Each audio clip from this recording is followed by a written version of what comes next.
Hello, I'm Joyce and I'm an editor at the Harvard Kennedy School Student Policy Review. It is my pleasure to be joined today by Mr. Charles Liao, the Director General of the Taipei Economic and Cultural Office in Boston. Mr. Liao is a career diplomat. He's been at the forefront of Taiwan's relations with the United States, having served in high-level posts in LA, Washington, D.C., and now in Boston. Thank you so much for being here. Thank you for having me. Since you were first posted to the U.S. in 2004 to Los Angeles, you've seen 4 U.S. presidents, 4 Taiwanese presidents. How have the priorities of your mission as a senior Taiwanese envoy changed throughout the years? At that time, the regional security environment was relatively stable, and also Taiwan's international visibility was more limited. But over the 20 years, both Taiwan-U.S. relations and international landscape have changed dramatically. Taiwan is the U.S. 7th largest trading partner last year, and the U.S. is the 2nd largest one. And also the U.S. has become the #1 destination of foreign investment from Taiwanese companies. So you can see that the Taiwan-U.S. relation has advanced to another level.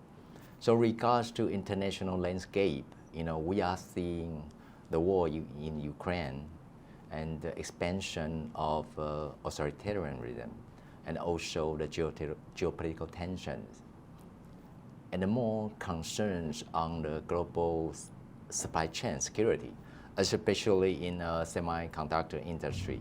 A very hot topic. Right, and all of this have reshaped Taiwan's role in the world. Today, we are more focused on strengthening Taiwan-U.S. cooperations in areas such kind of strengthening our economic security and the technology, also defense and international participation. But at the same time, we are working very closely with all the stakeholders, to highlight why Taiwan matters to the U.S. and Taiwan's contribution to the U.S. economic prosperity and the national security. Well, on trade, semiconductors is now almost synonymous with Taiwan as the maker of the most advanced chips in the world, right. TSMC leading that. Of course, also now U.S. President Donald Trump and the tariffs, the trade negotiations that we're still eager to see a trade deal between Taiwan and the U.S. announced. Right. On this note of promoting Taiwanese investment to the U.S., I was wondering, from your experience talking to Taiwanese businesses here, what are the main challenges to overcome? Yeah, thank you for that great question. Against the backdrop of global supply chain restructuring, we have seen that more and more Taiwanese companies investing in the U.S. And we believe that trend will continue as long as Taiwan-U.S. relations growing stronger. Just for example, earlier this year, TSMC announced additional $100 billion investment. Right, so a total 165 billion. Right, and makes the largest ever foreign investment in U.S. history. So that investment also underscores our commitment to strengthening the global supply chain and also supporting the Taiwan-U.S. technological advancement. But indeed, some Taiwanese companies they also face some challenges here, including like skilled labor shortage. That's one of the most challenges I heard from our business community here. And the other one would be of course, construction delays, too often. But I believe this is partly due to maybe those companies, they are not familiar with the local construction norms or their permitting process. It's a learning curve. They can eventually overcome that. And also, we heard that, of course, the higher cost, to build or operating a factory in the U.S. is more expensive than in Asia, of course. But then I suppose, how do you justify all these investments then coming to the U.S. for the reasons you just mentioned, the concerns of high costs, skilled labor. Yeah, but there are also some benefit for those companies. For example, like it's like TSMC, the chairman C.C. Wei, he already said that because the customers is close to their customers. The U.S. companies are their biggest customers, and also I believe they can also take advantage of the talent, the worldwide talent in the U.S. And also it's good for their, I would say their image, the worldwide. Again, eventually I believe, they will overcome those challenges. Because over the past few decades, the Taiwanese companies, they have shown incredible flexibilities and their adaptabilities. I'm curious to know your view on the role of government in this. Of course, with the semiconductor industry example, the success in Taiwan cannot be, it's also to the credit of the government support. There's infrastructures like the science parks, that whole ecosystem that TSMC's growth has also benefited from. When we're thinking about replicating that success in the U.S., what role do you see government playing, if any at all? Yeah, first I would like to clarify that the success of Taiwan's semiconductor industry is not happen overnight.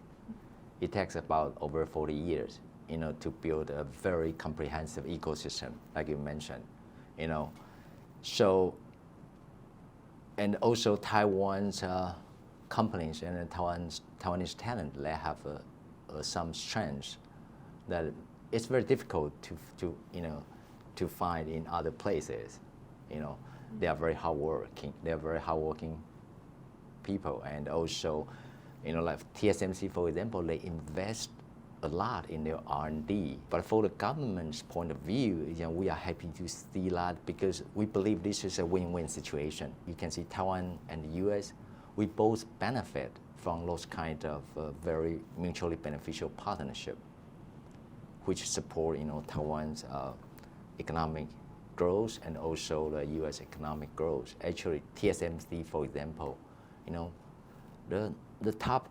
the world top 10 companies, they are most of them are TSMC's customer, and the U.S.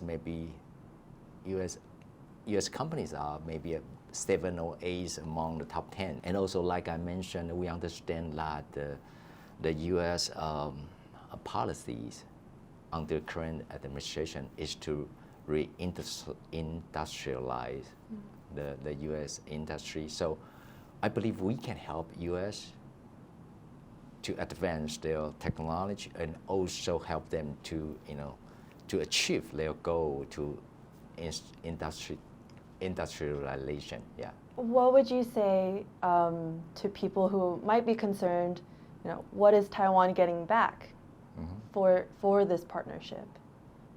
So you mean getting back to... From the U.S., for example, with all this collaboration for the semiconductor industry specifically, are you concerned Taiwan is losing some of its advantage? On the contrary, we believe this will reinforce Taiwan's leader role in the semiconductor industry, because I mentioned that right now our policies that we will help those companies to be rooted in Taiwan. At the same time, they can expand their footprint worldwide, because eventually, Taiwan is a small island, and when those companies grow to a certain scale, they have to expand eventually. Also, those companies, they all promise they will keep their most advanced fab in Taiwan and keep their R&D in Taiwan. The overseas expansion will not delay their plan to keep investing in Taiwan. So that's very important. Hence the win-win, I suppose. If I can turn back to U.S. Taiwan's relationship, of course, a big moment for the bilateral relationship was in 2022 when then U.S. House Speaker Nancy Pelosi broke tradition and visited Taiwan. At the time, you were the Deputy Secretary General of the Taiwan Council for U.S. Affairs. What was that moment like? You know, where were you when you found out that Speaker Pelosi was coming? You know, first, Speaker Pelosi, she was not the first U.S. speaker to visit Taiwan. 25 years ago, yeah, the then speaker, yeah, visited Taiwan. So she is the second sitting U.S. speaker to visit Taiwan. You know, Taiwan's international visibility is very limited, you know, due to China's continuing to distort and misinterpret so-called United Nations General Assembly 2758.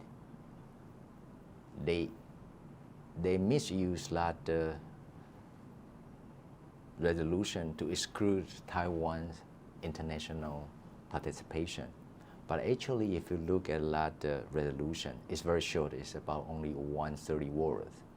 It never mentioned about Taiwan, nor authorize PRC, you know, to represent Taiwan, and it does not exclude Taiwan's international participation.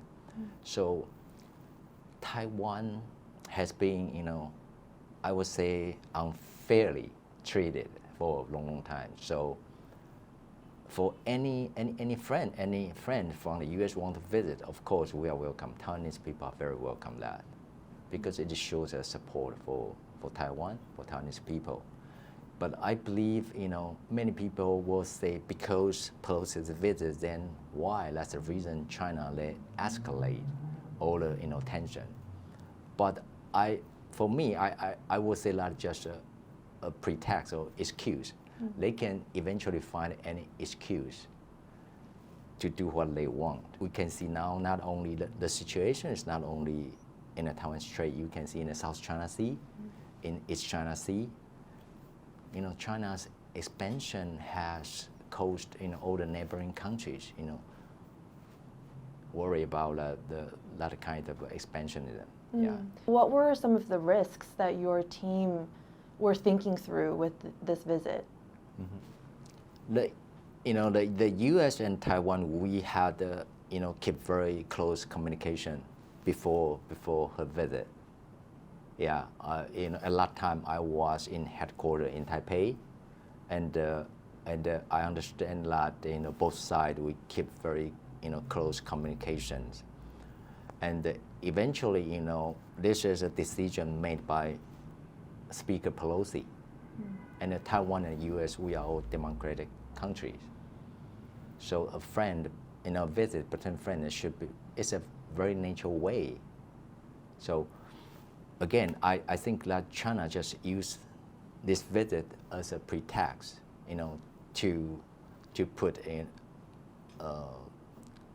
pressures against Taiwan. In your view, what did Speaker Pelosi's visit do for Taiwan? Yeah, you know, I believe, you know, if you see her when she arrived in Taipei, in Taoyuan, a lot of Taiwanese, you know, just greet her in the airport and outside the airport. So you can see she is very welcomed by most of Taiwanese people. Yeah, and again, our government, you know, we always welcome any friend, especially from the U.S. to visit us. Every year we have like a U.S. congressional delegation to visit Taiwan, U.S. friends, you know, especially nowadays we have many friends from different countries, no matter from the Congress or from the, you know, executive branch. We all welcome everyone to visit Taiwan. Yeah. As you mentioned, Director General, I mean, Beijing condemned Pelosi's visit and launched large-scale military exercises around Taiwan in response. That military coercion has not stopped, it only continued. Yeah. Chinese forces are breaching Taiwan's air defense identification zone almost daily. Yeah. I'm curious what's different about your current mandate representing Taiwan in the U.S. under President Lai Ching-te or William Lai? Yeah, that's a very big question. Yeah. Yeah, so, you know, President Lai, he took office in May 2024, last year. At that time when CCP, Chinese Communist Party, continued to stepping up its pressures and intimidation against Taiwan.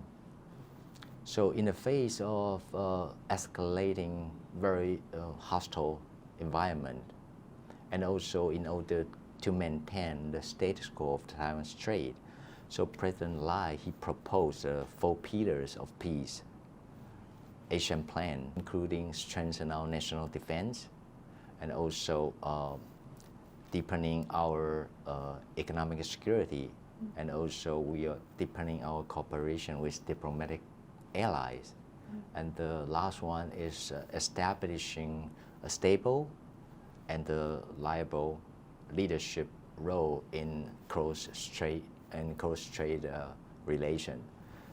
At the same time, we keep promoting Taiwan foreign policies in a practical way. We want to show that Taiwan, a resilient Taiwan, is essential to Indo-Pacific region, and ultimately it benefits to everyone. But also on the security front, as you are aware, we have raised our defense budget almost 80% since 2016, and the next year our budget will reach 3.2% of our GDP.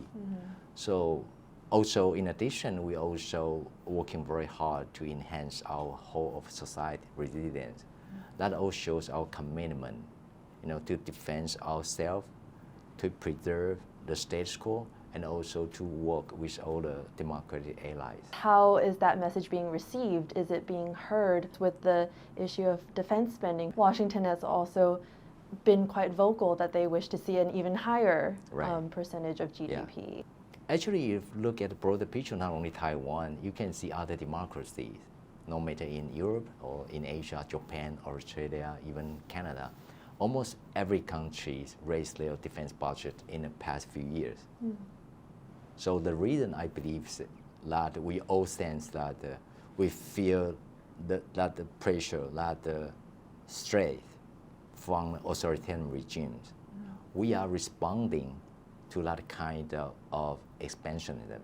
So China, they will say, oh no, actually it's U.S. or Taiwan, you are so provocative.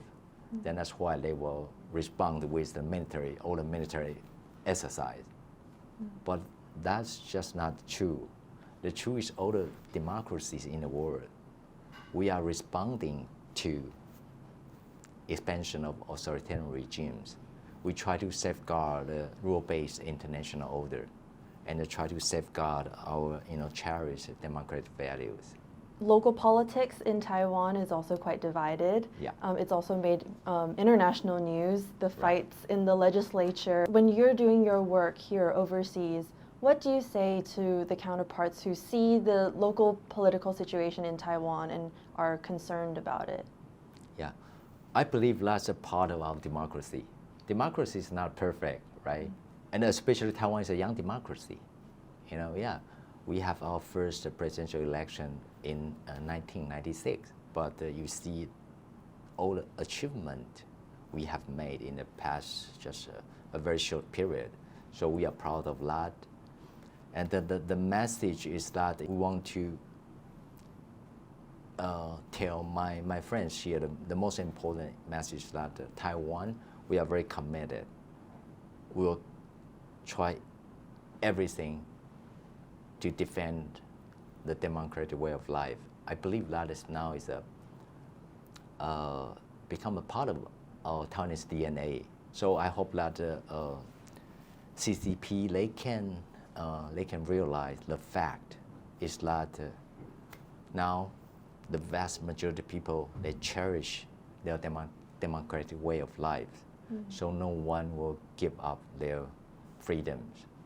If I now pivot a little bit, going back to Trump, and of course we're sitting here in Boston at Harvard. I cannot ignore this particular issue. Earlier this year, Trump also took aim at international students, particularly those here at Harvard, threatening to take away visas. I was wondering if you could take us through that day at the Taipei Economic Cultural Office when that Harvard ban was announced. What was your response? We, of course, immediately we we connect with the schools, the different departments to understand what can we do to help those students to make sure their study here will be not affected. So, and very soon I think the schools respond very quickly, and they told us their plans for the students. They even have some contingency plans. Mm-hmm. But eventually everything went well. Mm-hmm. But indeed during that time, many Taiwanese students, just like other foreign students, they are very worried about their future. There's 1,500 Taiwanese students in the greater Boston area. Yeah. How are you protecting these students more generally amid just general uncertainty? To protect Taiwanese students here is one of our top priorities here. So that's why in my office we have an education division, which is responsible to communicate with all those students here. And from time to time, our education division will have some like a workshop or some meetings with those students to understand their needs and to see if they have any questions or any difficulties. We can help them to address those difficulties. It's quite a unique situation, right? Because the U.S. and Taiwan don't share official diplomatic relations, there's no embassy, but we have TECO. How do you do your work in the absence of official diplomatic ties? Yeah, since Taiwan and the U.S. we don't have formal diplomatic ties, it does create some challenges for our work, especially when it comes to some formal international events or meetings, especially related to the UN framework or UN agencies, like I mentioned before, because China they continue to misuse the UN 2758. I know some friends here, they are sometimes, like you mentioned, they are confused about the function of my office.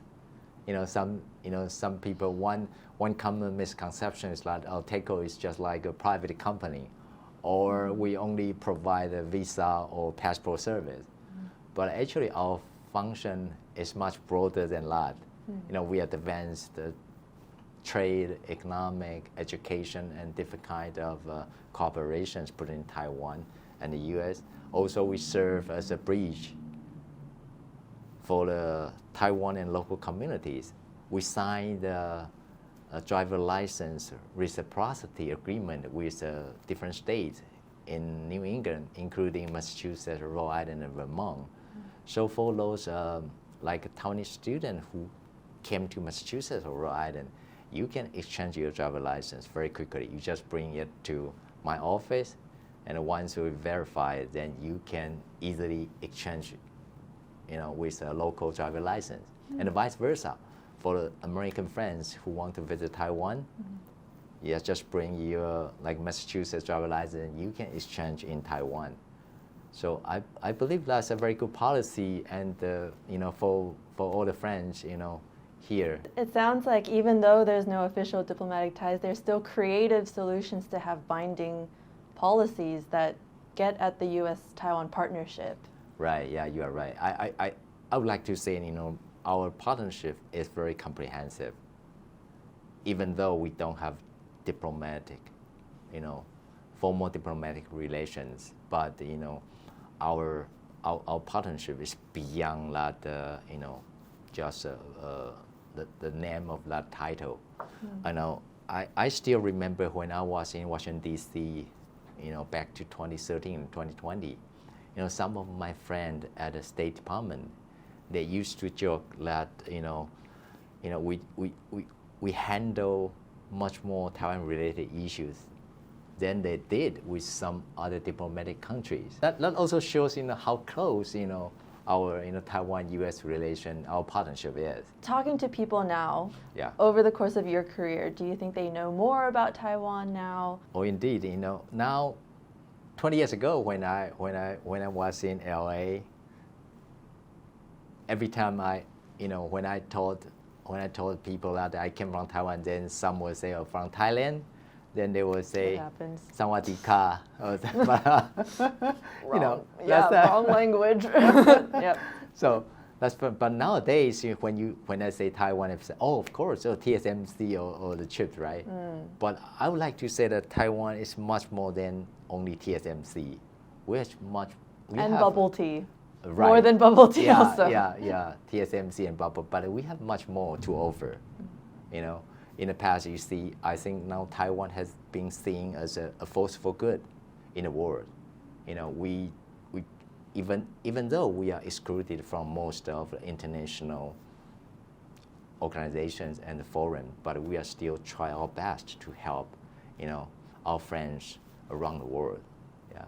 So no matter in the area of humanitarian assistance, or in some other climate change, topics. So Taiwan, we can contribute to the international society much more than people think. Yeah. Thank you so much, Director General, for your time. Thank you, Joyce.